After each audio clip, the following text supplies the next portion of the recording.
February 1st, 1951. 11 p.m., Sugar Ray Robinson walked into Small's Paradise. He was the greatest boxer alive, undefeated in 128 fights, a welterweight and middleweight champion. But tonight, he didn't look like a champion. He looked scared, bumpy. Johnson was at his usual table. When he saw Sugar Ray, he stood up and smiled. "Ray, what brings you here?" "I need to talk." "In private." They walked to Bumpy's office and shut the door. Sugar Ray sat down, leaned forward, and put his head in his hands. "I'm in trouble," he said. "What kind of trouble?" "The kind that could end my career." Bumpy leaned in. "Tell me." Sugar Ray pulled out an envelope and handed it over. Inside was a $250,000 check and a note. "Lose to LaMotta in round 10, or else." Bumpy's jaw tightened. Who sent this? Frankie Carbo. Carbo, the mob's boxing fixer. Bumpy knew the name. Everyone did. Carbo ran half the sport through threats, bribes, and fear. "What did you tell him?" "Nothing yet," Sugar Ray said. "That's why I came to you." "You want advice?" "I want more than advice. I want protection." "From who?" "From them. If I don't throw the fight, they'll ruin me or hurt my family. But if I do, I lose everything I worked for. My name, my pride, my legacy." Bumpy sat back and looked at him. This was Sugar Ray Robinson, one of the greatest, now sitting here like a man who had nowhere else to go. It made Bumpy's blood boil. "Ray, let me ask you something," Bumpy said. "Do you want to throw the fight?" "No?" "Then don't." It's not that simple. These guys don't bluff. Maybe not. But maybe they think you're soft, that you'll fold if they push hard enough. They're serious people. I know. I've dealt with them before. How? By never giving them what they want. Sugar Ray didn't answer. Bumpy went on. "Carbo thinks he owns you because you're scared. And yeah, fear is strong. But you know what's stronger? Principle. I can't live off principle." "No, but you have to live with yourself. And if you throw that fight, Ray, can you?" Sugar Ray stayed quiet for a moment, then shook his head. "No, I can't." "Then we have our answer. You fight clean. You win. And if Carbo comes after you, he'll have to come through me." "Why would you do that?" Ray asked. "Because you're from Harlem, and Harlem doesn't bow." February 2nd, 1951, 9 a.m. Frankie Carbo called Sugar Ray. "You got an answer?" "Yeah. No." "No? You heard me." "It's my mistake to make." Carbo's voice turned cold. "You've got 24 hours to reconsider. Or what? You'll regret it." Then he hung up. Sugar Ray called Bumpy. "He's threatening me." "I know," Bumpy said. "Time to prepare."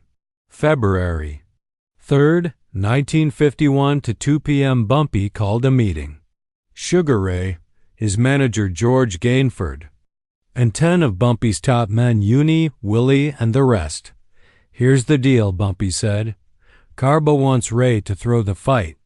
Ray refused. Now they're threatening him." "What kind of threats?" George asked. "The deadly kind." "So? What now?" "From now until fight night, Ray's protected.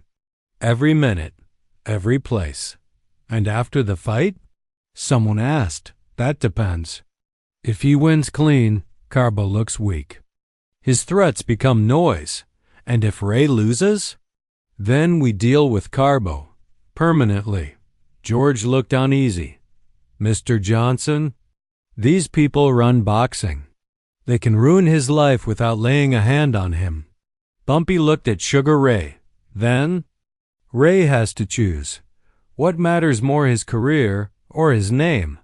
Ray didn't hesitate. "My name," Bumpy nodded. "Then we fight." February 4th, 1951. A dead rat was found on the doorstep of Small's Paradise. There was a note, "Stay out of this." Bumpy showed it to Uni. He's trying to scare us, Uni grinned. Is it working? Not even a little. Should we answer? Uni asked. Yeah, in a way he understands. That night, one of Carbo's gambling spots in the Bronx was visited. No one touched, nothing stolen. They just walked in, looked around, walked out. Message received, February 6th, 1951. 3 of Carbo's men showed up at Sugar Ray's gym. Right in the middle of sparring. We need to talk, one said. Ray stopped. George stepped forward. Who are you? We're friends of Mr. Carbo. We don't have friends like that. Get out. The man smiled. Or what? Before George could answer, Unibird walked in with Willie and 8 more of Bumpy's men. Juni looked at them. Or you deal with us. Carbo's men glanced around. Outnumbered, outgunned. They laughed it off. But they didn't come back. February 8th, 1951. Jim Norris, the owner of Madison Square Garden, called Sugar Ray. Ray, I've been hearing things. What kind of things? That you're not playing ball. I'm not throwing the fight, if that's what you're asking. Be smart, Ray. These people can make life hard or very easy. I don't want easy. I want clean. There's no such thing as clean in boxing. Then maybe boxing needs to change. Norris sighed. You're risking it all for what? Pride. Same thing as integrity, Ray said. Ray, I like you. But you're naive. Even if you win, you still lose. The mob doesn't forget. Maybe, but I'll still be able to look in the mirror. Your call, Norris said. Just don't say I didn't warn you. February 10th, 1951. 4 days before the fight, Carbo made one last move. He called Sugar Ray directly. $500,000, double the offer. Round 10. Make it look good. Nobody gets hurt. You get paid. Everybody wins. Except my name. Your legacy's safe. You're the best. One loss won't change that. It will if it's not real. Who's going to know? I will. Ray, be smart. I am. You're asking me to sell my soul. I'm asking you to survive. Same thing. No, smart is profit. Honor is pain. You can't have both? No. Then I choose honor. You're a fool. Maybe. I'm an honest fool, Sugar Ray said. Carbo's voice dropped. Last chance, Ray. Turn me down now and there's no coming back. I understand.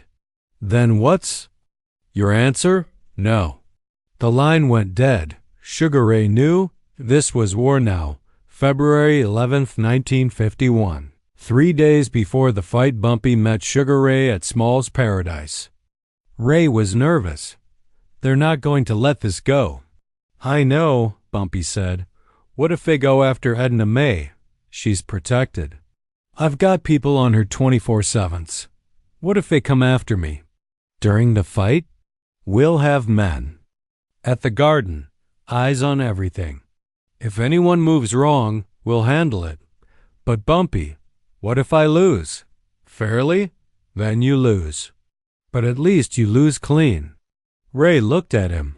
Why are you doing this? Risking everything for me? Bumpy paused, because what Carbo's doing, trying to buy a fight, is wrong. He's trying to poison something pure. Boxing. Competition. The idea that the better man wins. If we let him do this, then nothing means anything anymore. Everything becomes a transaction. I can't live with that. But you're a criminal. I am, Bumpy said, but I've got rules. And one of them is this: sports should be sacred. The moment you can buy a championship, it's worthless. Ray smiled. You're more honorable than most honest men I know. Bumpy laughed. Don't let that get around. It'll ruin my reputation. February 13th, 1951. 1 day before the fight, Carbo sent one final message. This time, it wasn't a threat. It was a promise. Edna May received a letter. No words, just a photo of her leaving church with crosshairs drawn over her face. She called Ray, terrified. They sent a picture of Edna May with a target on it, Ray told Bumpy. Bumpy's voice turned to ice. Where is she now? At home. Your men are there. Good. Keep her there. What do we do now? We end this. How? By reminding Carbo there are lines you don't cross. That night, Frankie Carbo was having dinner at his favorite spot in Little Italy. The door opened. Bumpy Johnson walked in with Uni, Willie, and 20 armed men. The restaurant went silent. Carbo looked up. When he saw Bumpy, he went pale. We need to talk, Bumpy said. Carbo's bodyguards reached for their weapons, but Bumpy's men already had the drop. 30 guns filled the room. Nobody moved. Talk, Carbo said. You threatened Sugar Ray's wife. I don't know what you're talking about. Don't insult me by lying. Carbo set his fork down. What do you want? I want you to leave Sugar Ray alone. He's not throwing the fight. And if you touch him or his family again, I'll kill you. You can't threaten me. I just did.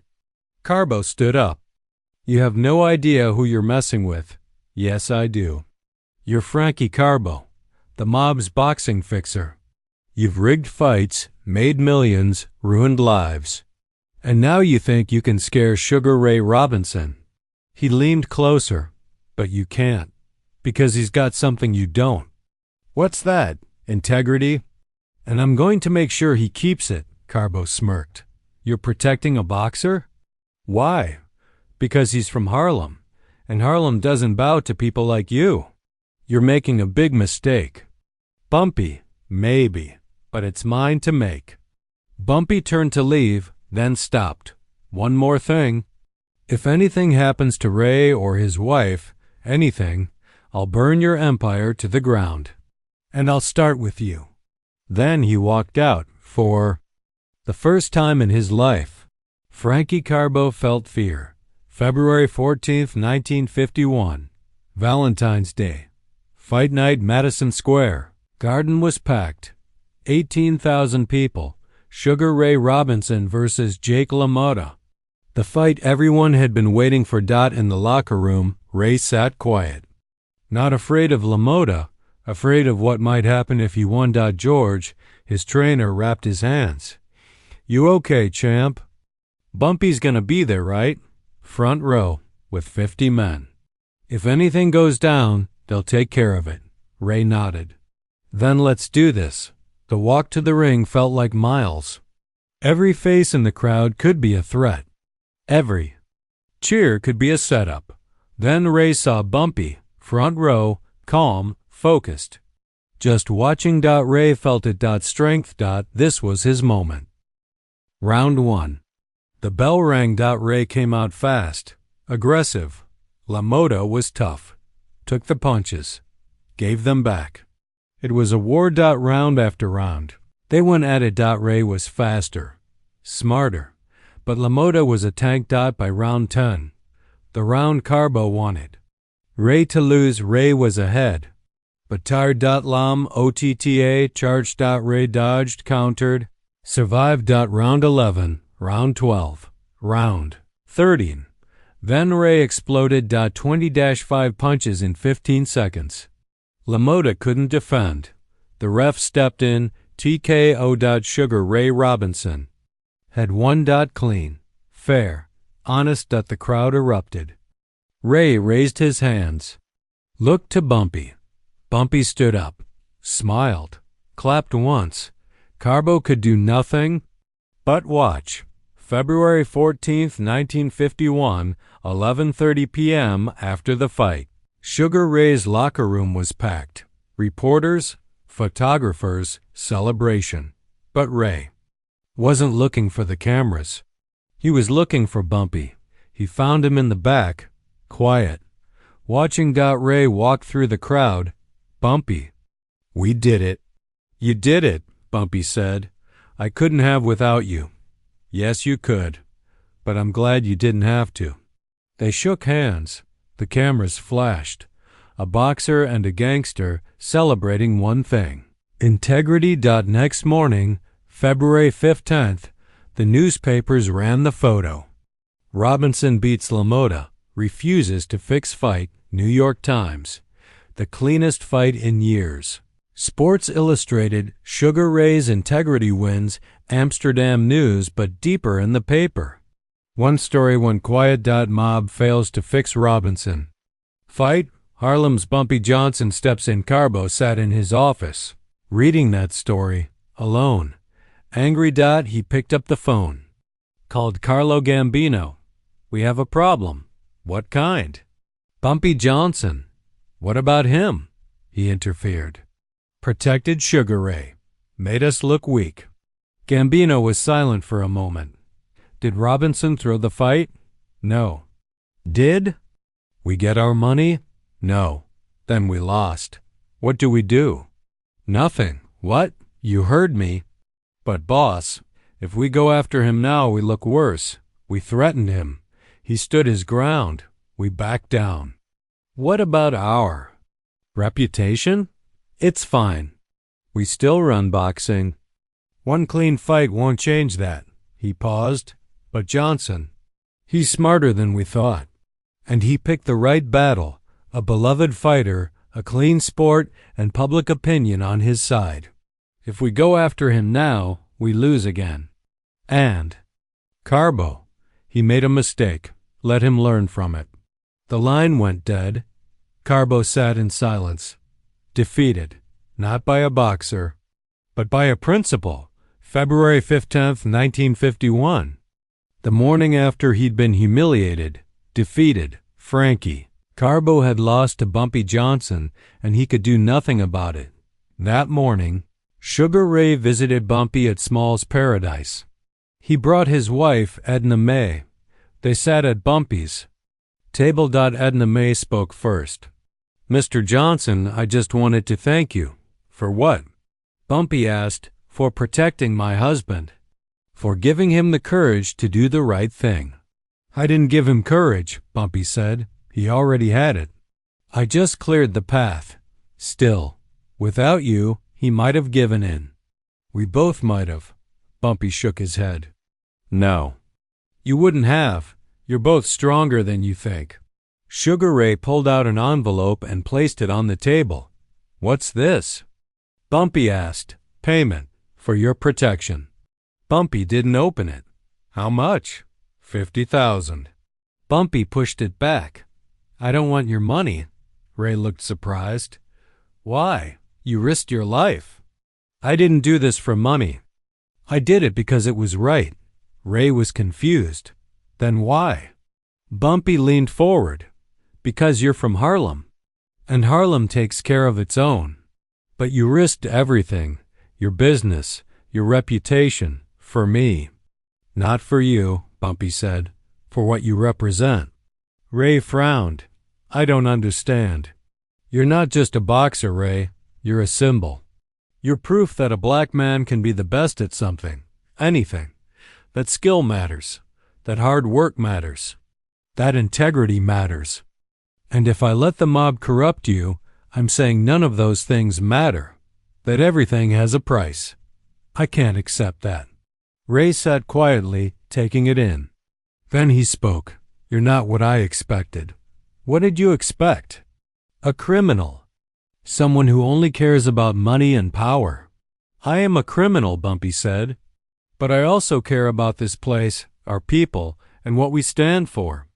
About proving we're more than the world says we are. You could have made money, helping them fix the fight. Probably, but I would have lost something more valuable. What? The respect of people like you. Ray smiled. You have it. Good. Don't lose it. How? By staying clean. No matter how much they offer, no matter how hard they push, you stay clean. Because the moment you compromise, you lose everything. Ray nodded. I understand. Do you? Because it won't get easier. They'll offer more, bigger threats, louder voices. I'll resist, I promise. Good, because Harlem needs heroes, and you're one of them. March. 1951. 1 month after the fight, Sugar Ray opened a new business, Sugar Ray's Bar, right in Harlem on 124th Street. The grand opening was massive. Thousands showed up, celebrities, athletes, politicians, and Bumpy Johnson, right in the front row. Ray gave a speech. "This bar means something to me. It stands for integrity, honesty, and community. A month ago, I was asked to throw a fight to sell my soul for money. I refused because of a man named Bumpy Johnson. He taught me that some things are worth more than money. Respect, honor, legacy. That's what this place is built on. Everyone is welcome, black, white, rich, poor, as long as you treat people right." The crowd clapped. Bumpy smiled, proud. April 1951, Frankie Carbo made one last move. He approached Sugar Ray at a restaurant, sat down at his table, uninvited. "Ray," he said, "heard about your new bar. Congrats." "Thank you. Look, I want to apologize for the threats. The pressure. That was just business, not personal. I understand." "Good, because I'd like to make it right." "How?" 50 grand. No strings. An investment in your bar." Ray looked him in the eye. "Why?" "Because you're smart, and I respect that." Ray stood up, calm, controlled. "I don't want your money."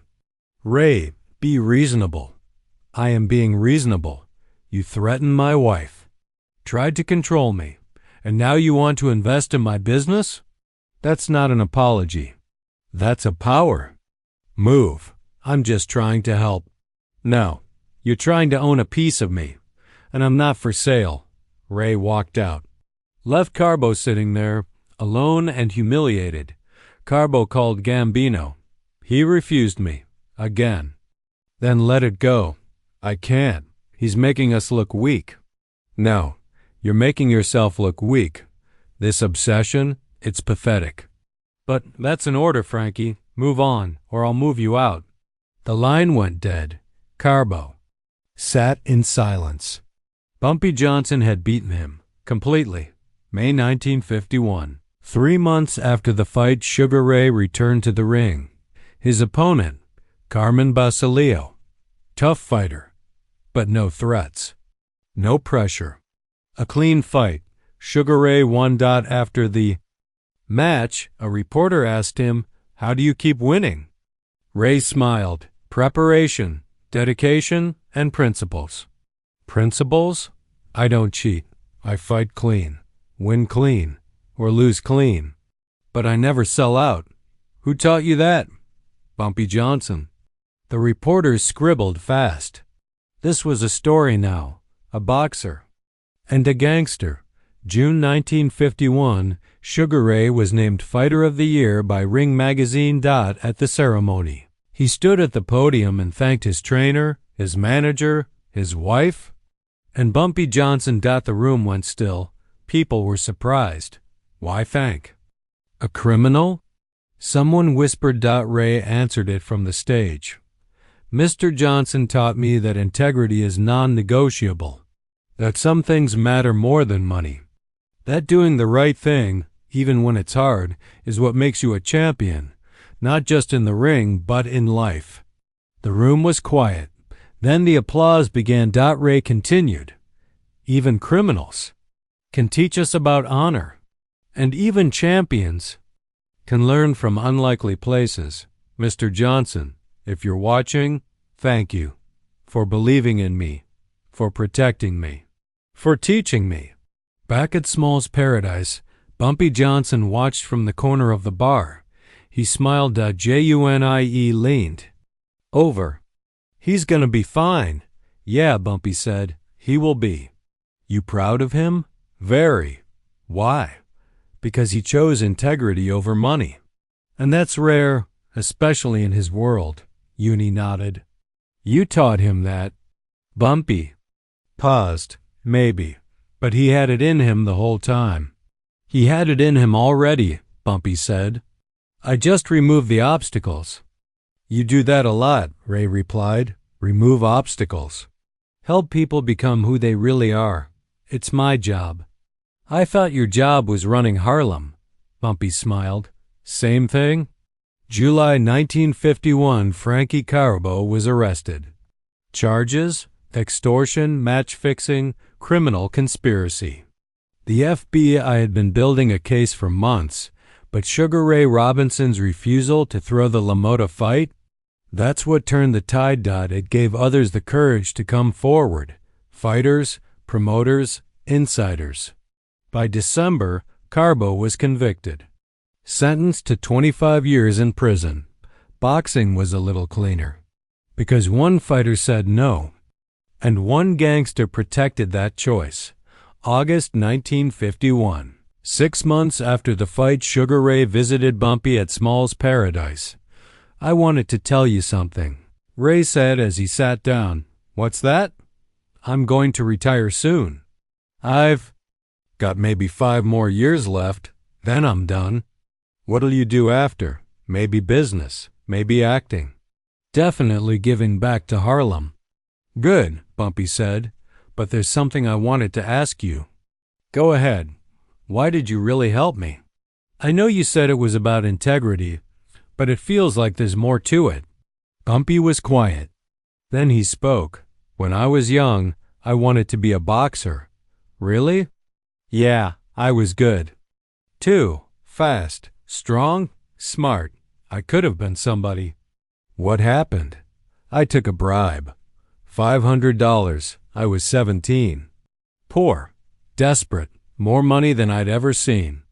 Ray didn't speak. I threw the fight, Bumpy said, and I've regretted it every day since. Not because of the money, but because I lost something I couldn't buy back. Your self-respect. Exactly. I became someone who could be bought. And once you're that person, it's hard to come back. Ray nodded. That's why you protected me. I didn't want you making my mistake. I didn't want you living your whole life wondering what would have happened if you just stayed. Honest. Ray reached across the table and shook Bumpy's hand. Thank you. For what? For learning from your mistake. So I didn't have to make mine. Bumpy smiled. That's all any of us can do. Learn, teach, and hope the next generation does better. September 1951. The Boxing Commission announced a new set of rules. Stricter oversight, criminal investigations into match-fixing, penalties for fighters who took bribes, protection. For those who reported it, they called it the Robinson Rule. It wasn't just about Sugar Ray. It was about what he stood for. At the press conference, Ray said, "This rule isn't about me. It's about all fighters, about protecting this sport, about making sure the best man wins, not the man willing to cheat." He paused, and it's because of Bumpy Johnson. He showed me that doing the right thing matters, especially when it's hard. A reporter asked, "Do you regret not taking the money?" Ray grinned. Every day. I regret not having that money, but I don't regret the decision, because I can look at my championship belt and know I earned it. October 1951, Bumpy received a letter from the Boxing Commission. Mr. Johnson, we are writing to thank you for your role in protecting the integrity of professional boxing. Your actions during the Robinson-LaMotta situation inspired new reforms. While we cannot endorse your methods, we acknowledge that your intervention may have saved the sport from further corruption. The Boxing Commission. Bumpy showed the letter to Mimi. They thanked you? She asked. Criminals don't usually get thank you letters. You're not a usual criminal. Bumpy chuckled. I'll take that as a compliment. You should. December 1951, Sugar Ray fought again. Won again. Clean. After the fight, he addressed the crowd. This win is for everyone who ever said no to the easy way out. For everyone who's been asked to compromise and didn't. And especially for Bumpy Johnson, who taught me that integrity is non-negotiable. In the crowd, Bumpy stood, applauded. not because Ray had won, but because he'd won the right way. February 14th, 1952, 1 year later, Sugar Ray threw a party at his Harlem bar. The guest list was long: family, friends, his team, and one special guest of honor, Bumpy Johnson. Ray raised a glass. 1 year ago today, I fought Jake LaMotta. But the real win came before the bell. It came when I said no to the money, and yes to my integrity. He turned toward Bumpy. I said yes because of this man, Bumpy Johnson. He risked his life to protect mine, risked his business to protect my name. He showed me that respect, honor, and legacy matter more than money. The crowd clapped, laughed. When Ray added, "To Bumpy Johnson, the most honorable criminal I've ever met," Bumpy stood. Sugar Ray Robinson is living proof that doing the right thing pays off. Not always in cash, but in legacy. He could have taken the bribe, could have made $250,000, but he would have spent the rest of his life wondering, what if? Now he doesn't have to. He knows. He's a champion, earned honestly. And that's worth more than anything. The crowd erupted. Ray walked over and hugged him. "Thank you for everything." "You're welcome," Bumpy said. "And Ray?" "Yeah?" "Stay clean." "I will. I promise." Years later, 1989, Sugar Ray Robinson was inducted into the Boxing Hall of Fame. In his speech, he spoke about many things: his training, his fights, his wins, but he spent the most time talking about one man. In 1951, I was asked to throw a fight.